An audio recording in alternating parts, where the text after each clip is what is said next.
Business over drinks. Business over drinks. This is Dave and Tom. This is business over drinks. All right, welcome everybody to another episode of Business over Drinks. My name is Tiang and I'm calling in from Singapore. My name's David. I'm calling in from Brisbane, Australia. All right, everybody. We've got a special guest today. So we've got E Hueen from Startup Climb, his podcast where he talks to CEOs from all walks of life in, is it safe to say Singapore or Southeast Asia? I would say Southeast Asia would be the better description. Yeah. Oh, nice. Okay, cool. So he's got a wider reach than we do. Brilliant. So anyway, thanks for joining us, man. I was thinking maybe instead of me doing like a really quick intro, it would be really cool if you were to share a little bit more about yourself, you know, about the fact that you're a podcast host, you're an intern. Feel free not to share the brands if you don't want to, because I know there's sensitivities around that, but just tell us a little bit more about yourself so that people have a little bit of context of who you are. Right. So, hi guys. First of all, thank you for inviting me to this podcast. I think it's a really cool idea, like to have like a collaboration and stuff. So I think let's start with like what I do like full time. So I'm a full time student. Nice. So I'm actually a incoming year 2 business student. NUS, right? You're at NUS, yeah? Yeah, at NUS. And nice. Okay. On top of that, I think I've always had an avid interest in startups.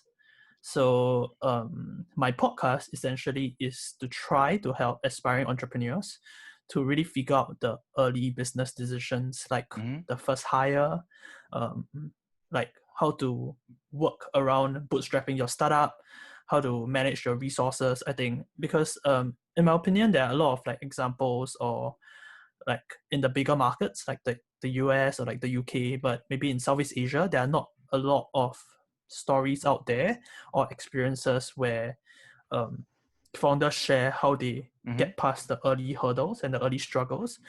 So in my opinion, that's the problem that I see and that's the gap that I'm trying to address. Yep. Oh, nice. Okay. Are you trying to be like the Southeast Asia's, I think the podcast is called How We Built It or something? There's a podcast like that. I'll listen to that. Yeah, How We Built It, yeah? I think I would like to say I'm a fan of Tim Ferriss Podcast. So it's more of like a more businessy version of that, where on top of just talking about business, we do go into why they start entrepreneurship, their biggest struggle, their biggest achievement. So I think that's more of the aim that I'm trying to go for. Got it. Yeah. Man, cheers to you. Like when I was a student, I was barely attending class and that was it. That's all. I was unemployed. Yeah, cheers to you. Cheers to you, man. Cheers to you. Cheers to that. Well, we should stop Dave. We should stop Dave now because it's gonna get really right. It's gonna get really sad. I'm gonna start crying. What's everyone drinking, by the way? Hey, I'm just drinking some water, man. Yeah. That is, man, I wasn't drinking water when I was in uni. I mean, like, I wish I'd met you. Hey, thanks, man. So what are you drinking? I'm drinking Johnnie Walker Black Label. Right. In a glass. That's really hardcore, man. I'm drinking a Kirin Beer, which I think is nice, better drink on a Monday evening, but all right. Dave doesn't do half measures. I think we've learned that now. Podcasts, right? Right. Where, like, let's say you wanted to start a podcast. Like Tony and I struggled because we didn't really get advice we couldn't find good advice from people. I mean, there was scattered contradictory advice everywhere. So it took us a lot of trial and error. How would someone start a podcast if they wanted to? Right. So I think this ties me back to like the advice that some of the people, the startup founders that I speak to have told me once, and that is to just start. So I think in this case, it will be to just start recording. I think like even if it's not through Zoom, it can be through other apps like Skype or like Discord even. So I think to just start recording, to just start reaching out to people. Your first idea might not be your final idea. So I think as long as you start recording, you will start to figure out what works, what doesn't work. I think for myself, I'm also still in the process of trying to figure out what works.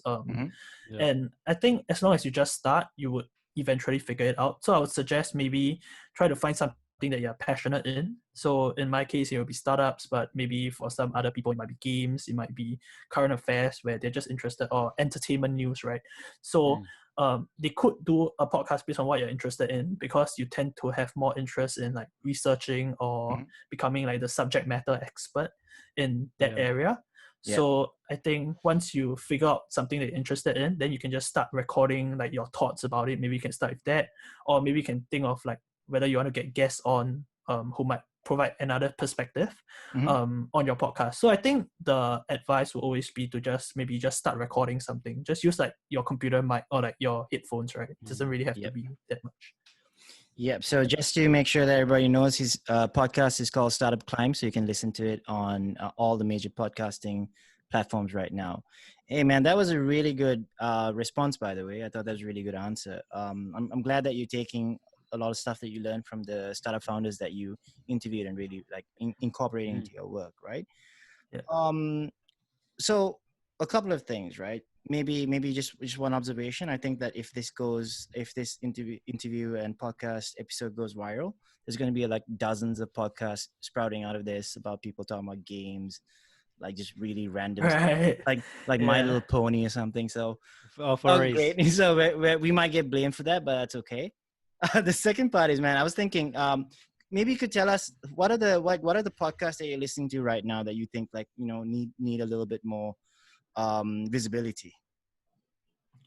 I think most of the podcasts that I listen to are generally quite big podcasts, so I don't think there are much they need much help in like generating buzz and stuff. But there is a podcast that I really like right now, other than the Tim Ferriss one that I mentioned just now, which is Entrepreneurs on Fire.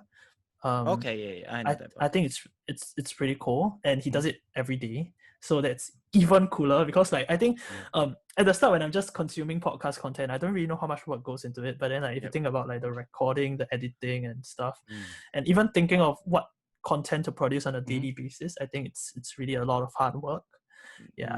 That's true, man. We don't really do much editing or put any thought into anything that we do, and it still takes a long time. So that's really just.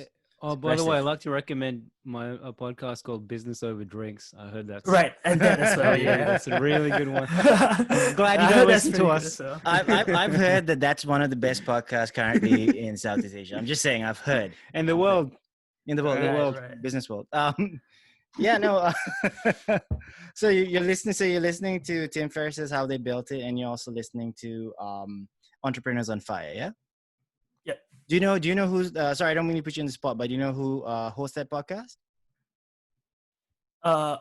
Entrepreneurs on Fire? Yeah. If I'm not wrong, it's John Lee Dumas. Okay, John Lee. Okay. I have no idea, man. That was a genuine question. Man. Find it. I'll go and Google it right now. I just want to make sure people can find it easier, man. That's all. Don't worry about it.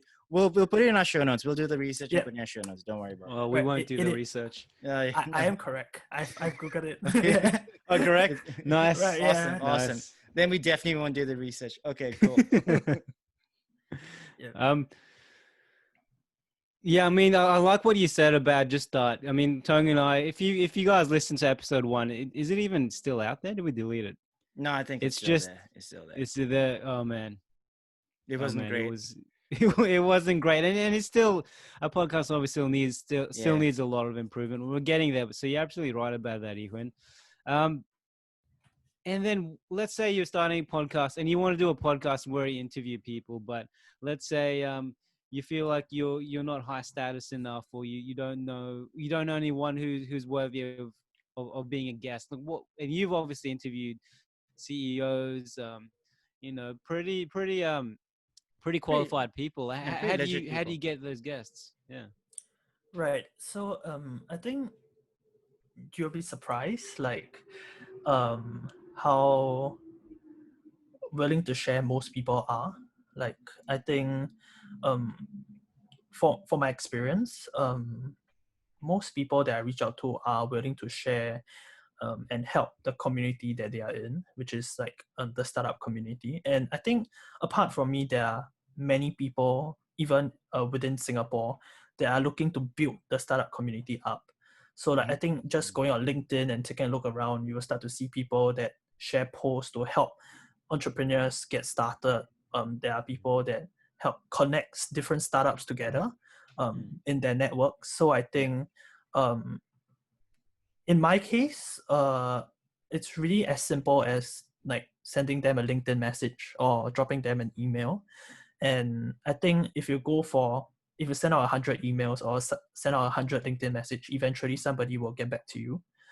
So I think it really goes back to what I said earlier, which is to just start. So I think the easiest way the most like natural response that we have to something is always like just cold email. If you want to reach out to the person, just email them or like just LinkedIn them. So I think just do that and then just see where it goes from there.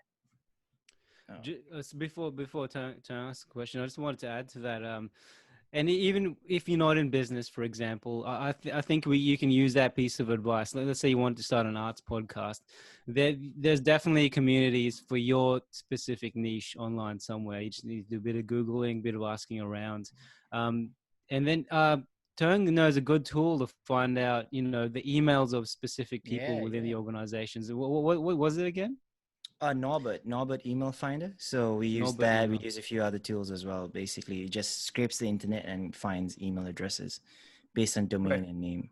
So I mean, we use it for I use it for my business, and then I also use it when we want to send out cold emails to people saying please come on a podcast. So man, I don't think we've ever sent 100 emails out though, like for Business Over Drinks. I mean, I'm not saying that I regret you coming on the podcast, man, but you're just making us feel bad. So you just work like 3 times as hard, and there are 2 of us as well. So it's really disappointing about us. Man, I have a lot of time. Being a student and being an intern in Singapore isn't easy, though, man.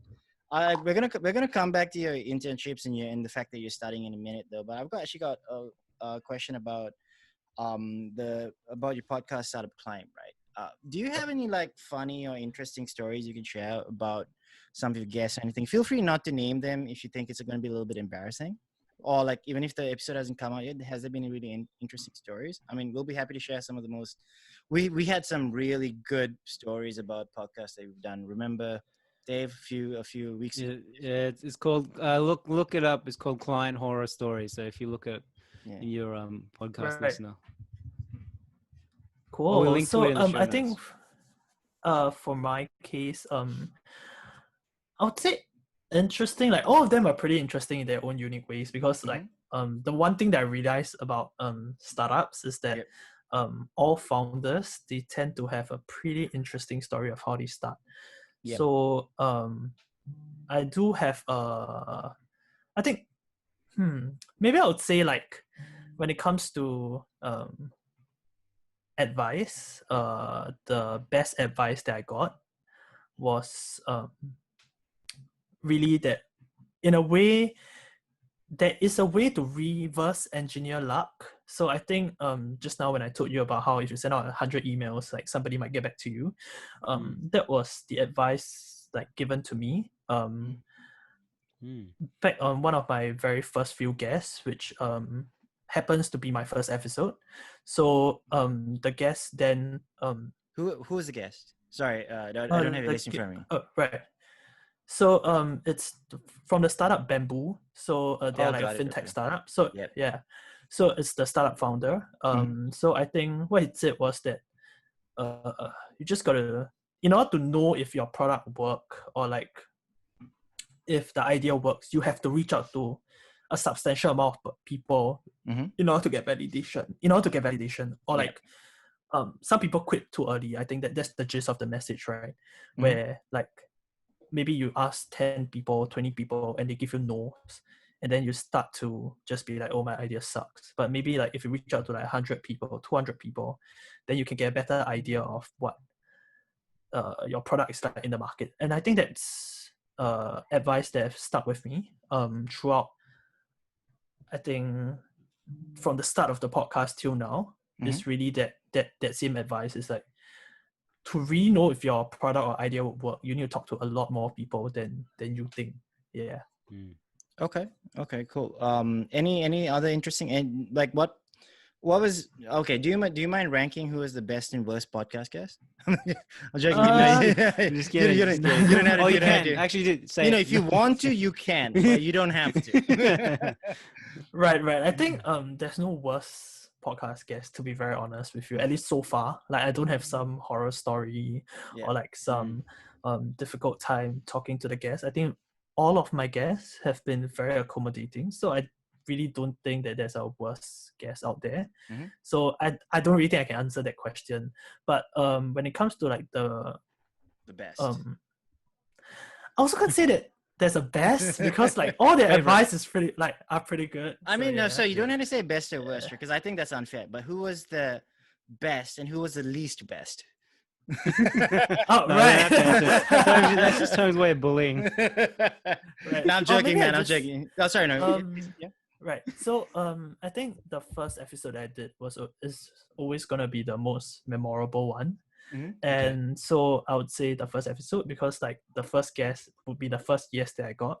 Okay. Where they'll be like, hey, this is interesting, let's do a recording. And I think nice. I'm super appreciative of that start, because at that point of time I didn't really know whether anyone would respond warmly to me asking them, hey, are you willing to talk to me for an hour, right? Especially when you're a founder, you're very busy, like to take an hour of your time. I wasn't sure that people would really come and talk to me. So I think the first guest that said yes, which became my first episode, was really, I would say, quite a memorable one. Yeah.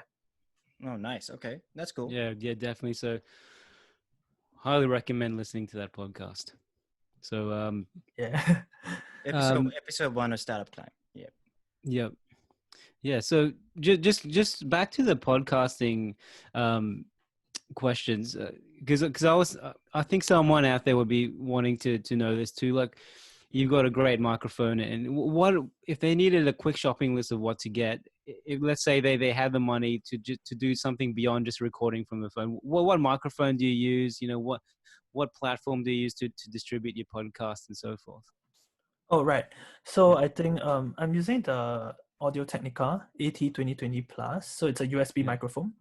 Yeah. Oh, nice. That's a really good microphone. Pricey. That's yeah, a really it's a good bit microphone. pricey, but it's USB. So like, I think I didn't want to do the whole like Get a mixer amp and the mixer and stuff, because from what I read online, if you don't get it right, like your sound will sound really weird. So I was just like, okay, I just want something that I'm able to record with. But before I was using this microphone, I was actually using a Rode mic, the shotgun mic that you attach to your camera, because I got that from a long time back when I was doing some video production. So I was just like, okay, I'm just going to use it, because to me it's like a mic is a mic, right? So it would just work. So I think this Audio-Technica one is not bad. It's pretty good, but I would say it's quite pricey in my opinion, especially for a student. So like, to me it's like an investment, because I was like, okay, you know what? So like, this is like a hobby. So why don't I just like throw some money into it? And that's and nice, like, man. Yeah. So it's a good one. I think that's in our vision board. Yeah. right. Be able to afford an Audio-Technica mic. We just sound really like really bad. like we haven't accomplished anything. Exactly. Yeah. Next time we gotta get guests that just like really failed. We're like, okay, tell us why you failed, and we'll feel better about it. So distribution platform. Oh, right. Anchor. So like, Okay. yeah, some of the podcasts that I listen to, sometimes they do like advertise for Anchor. So I think I was like, hey, if like, it just sounds like a very all-in-one platform where you can get everything done on the platform. And like, if I'm not wrong, Anchor is owned by Spotify as well. So I think there might be some synergy in that, in my opinion, when I was choosing the platform. Yeah. So we're not using Anchor. Is that the reason why nobody listens to our podcast on Spotify? It's unfair. It's unfair. I listen to a podcast on Spotify. So do I, man. Every time I go to oh, you're the second listener. Exactly. Just to add to that, if you have like I think our Tong and my microphones were about $100 something. If Yeah. you've got if that's in your budget, that's we have Samsung. Just look up Samsung podcast microphone. It's like You put Dave. Dave put himself on the spot because he doesn't know what model we have. Right. QTU. We'll put it in the show notes. But if you're looking for more affordable, like I mean, if 100's in your budget, that's all you need to start. And Tong and I started with just that computer. So Yeah, we started with almost nothing, man. Like we didn't even have like a boom mic on the camera. We just literally had a laptop, and we sat in a room, Yep. and it echoed all the way, and we just kept on drinking while we talked.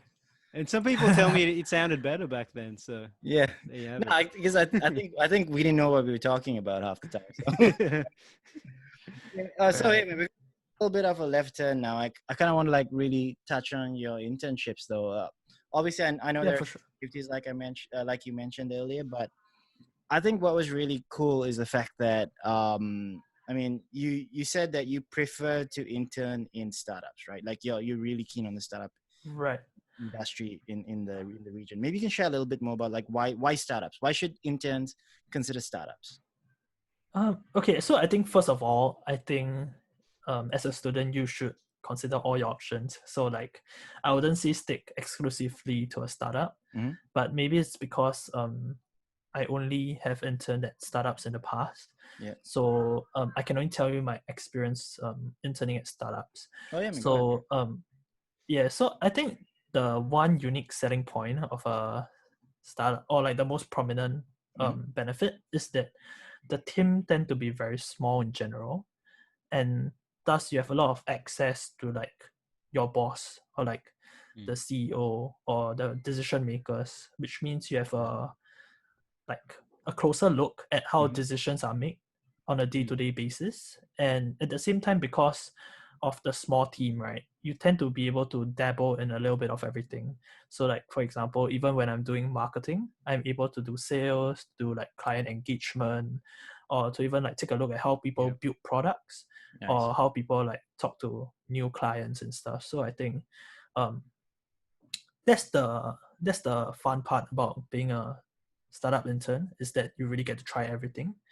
And I think especially when you're a student, it's good to expose yourself to a little bit of everything, and to try to see which aspect of business you like the most, right? Got it. So like, yeah.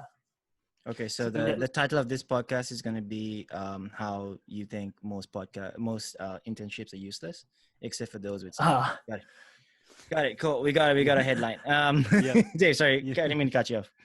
Yeah, man. I'm just thinking about that title. And anyway, yeah, let's say you're a student and you are looking for an internship, but because obviously these days especially, there's a lot of competition out there to get that internship. Do you have any tips on applying and kind of standing out from all of that? well, I am still figuring that out myself. Okay. So I guess you got to brand yourself. That would be one thing. Like something that a guest told me once. I don't think this podcast episode is released yet, but something that a guest told me once was people should spend less time on Instagram and more time on LinkedIn. And okay. yeah, and I think that's good advice in my opinion, because the thing about LinkedIn, right, is that other than the ability for you to post your experience in your school and your interests and whatever not, right? More importantly, you get to view the profiles of other people that tend to inspire me in general. Like when I view the profiles of founders and how they became who they are, or like the different companies that they've gone through before, like they decide to, hey, let me branch out on my own and start my own startups. It's quite inspiring. So like, I think it also gives you a better sense of where you want your career to be, or the different career options that are available to you. So like, I mean, this sounds very like dry, I think, but I think it's useful to have a LinkedIn profile and to start building your brand on LinkedIn. No, man, I don't think that's dry at all. Actually, I think maybe at your age, you're still It's interesting though, because I have a slightly different concept and understanding of LinkedIn, maybe because I just had this discussion yesterday with a friend. Right. We're discussing how much LinkedIn has changed and how much she told me how much she hated LinkedIn because she works in recruitment, I believe, and one Right. thing that she said was the fact that LinkedIn has become it's become like your Facebook, where people are using it to just post pictures of themselves, more like picture albums, and like it's becoming less Right. of what it used to be, which was a business network, things where you can inspire, things they can do stuff. And we Your just friend's make gonna hate me. I actually plan to post a photo of a dog that I'm about to adopt. So on LinkedIn. Oh man. Yeah. Dave's everything that LinkedIn, like all the bad things LinkedIn has become. Dave basically is the persona. But please add me. I'm pretty lonely, and I don't use it that often, so my connections are pretty weak. Add me. Look me up. Yeah. And No, Right. don't do it, For man. sure, for Don't sure. do it. so, sorry, Don't do just it. to add to that, E Hueen, yeah, I think what he said is great. And when I was helping run Studio Culture, I'd get like the whole agency would get numerous intern applications every day. And one that kind of stood out was one guy. He first applied to the agency as I think through the contact form. We ignored it. Then he found my details somehow. Then I ignored it. I was just too busy. And then he called for me. I ignored it. Then he called for me again. And then he told me about a website he built. He told me about the marketing he did for it. He told me about the sales he made from it. And then I said, yeah, come in, be our intern. And it was no reflection on who he was. Like the first time he applied, just, we were so busy, we didn't look at his application, and there were numerous others. So sometimes persistence is also a key to stand out. Right. Right. Yeah. I just really like how you use that as an excuse for just ignoring people's emails, man. Yeah. No, he does it all the time. Notice here when we were talking on email, he never chimed in even once. Dave's like that.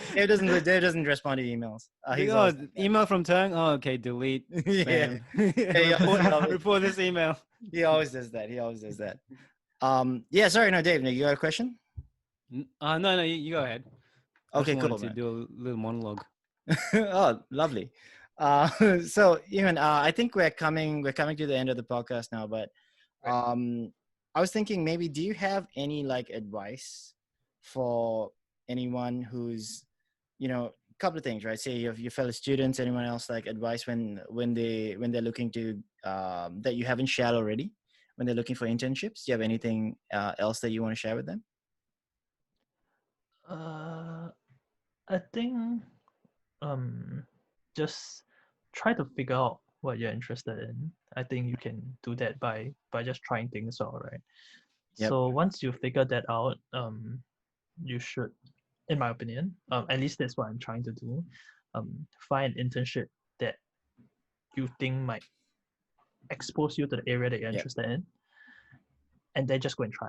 Because I think there is a difference between just reading about marketing and doing marketing, right? Yeah. So I think that's something that maybe more people should consider, and like build your LinkedIn profile. I think we had quite a lengthy conversation on that. Right, man. It's all about LinkedIn. If it's not LinkedIn, you don't exist. I think that's what you're saying.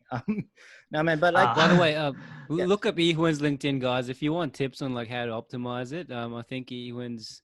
Yeah, you've been doing sharing pretty some good. articles about that, right? How to optimize your LinkedIn and stuff like that. Just various things that I noticed on LinkedIn, I guess. Like recently they have this, like you could record a short audio clip of how to pronounce your name. Yeah, and then you can put it right next to your name. So I was like, oh, that's pretty cool. I mean, like especially with for people with like hard to pronounce name, I think like my name is pretty hard to pronounce. So I was like, hey, you know what? I'm just gonna put it on. So yeah. Yeah, I mean, yeah. So some advice that I got as well, but because my name's not the easiest to pronounce either, was just to like get another name. So like, I refused. So have you got any advice like that before from people? Like, you should change your name. Who said that? No. Dave, you said that. You said that. Oh, was that me? You told me that like it's like yesterday. Change your name. Those exact words. You should change your name. You sound like a. You need to sound Western. All right, let's stop there. No, so just sorry, tagging onto the thing, right, where you pronounce how you pronounce your name and stuff. It's something actually I was gonna do, but was not gonna pronounce my name. I was actually gonna do like a 2 or 3 second pitch about my company. Because Right, a lot right. that's You can that's a try little bit that. of a hack that you could do actually, because people are interested. I mean, it's a really simple thing that you can do to talk like you Hueen, instead of do you care if people can pronounce your name, or if the fact that they know that you have a podcast called Startup Climb, right? And then Ah, right, right. right. So Imagine, instead of saying your name, you say yeah, like just say Startup Startup Climbs Climbs on available. is on Spotify. Let's go, Right, right? right. I mean, I was thinking of using it that way because I think it would be actually a really simple hack to get people to know, like that elevated pitch, but like they're just is really in your face like that. Right. Cool. I think that's a good hack. Maybe I'll try it sometimes. But I think having a unique name it works to your advantage. There's multiple examples out there, right? Yeah, that's right, David. Yeah. Most generic name in the world. That's why it's not. That's why I'm not where I want to be because of my name. So have you thought of changing your name instead Um, of David? Oh, I Dave, tell Tonyo is everybody, my. tell everybody in middle name, man. No, I won't. I Cool. won't. But Really cool. my high school friends, Tong and people close to me know my birth name, but I don't like to talk about it. It's So, really, right. it's really that's funny. that's another podcast altogether. We'll put it in the show notes. Don't do it. Yeah. So, man, any last words? Anything that you want to share with us? Anything that you want? Why don't you do a shout out for your podcast, man? Tell people. Oh, cool. Right. So if you're an aspiring entrepreneur, want to learn more about how to start a business, from founders that have already done it, that have been in your shoes, you can try listen to the Startup Climb podcast. Every week we have a founder to share their experience, their journey, their struggles, and their learnings, and how they get where they are today. So yeah. And he even promised that he's going to have us on the podcast where he's going to reduce the quality of his podcast. Hey, for sure, man. I definitely want to invite you guys on. Yeah. in the Yes, later episodes. It's going to be really bad. We're going to be really bad on it. What can you learn? Just go on LinkedIn, then- man. Whatever he said. E Hueen releases a LinkedIn post about podcast guest you shouldn't invite. Just for example. He'd be so nice. I'm not gonna name the two people who came on my podcast that I don't want them to ever come back again. But if you don't, are you happy for us to share your LinkedIn on our show notes as well? Yeah, for sure. Yeah, I think a lot of students can learn a lot from it. Anyone Yeah, starting man. a podcast and even Oh, yeah, for startups too. Like Marketers, man. follow E Hueen now. It's a great resource. Like Yeah. lots to learn from. I wish I knew you when I was younger. You keep on saying that, man. Really, in a Yeah, I really know. creepy I was way. very lonely, man. It's just I really creepy searched- way, man. You just keep on saying that repeatedly. Just don't creep out Here's people my- like that, Dave. I was about to say it. No, I won't say it. All right. Creepy joke. It's the alcohol. Yeah, it is. It's a Johnnie Walker man. song. He does that all the time. Hey, man. Hey, thanks for joining us, buddy. I really appreciate you taking the time to join us, man, after work. Hey, thanks for inviting me, man. Yeah, Thank really you. appreciate it, E Hueen. Yeah. Thank you so much for your time. Yeah, no worries. Thank you. All the show notes will be on businessoverdrinks.com, guys. See you next time. Thanks.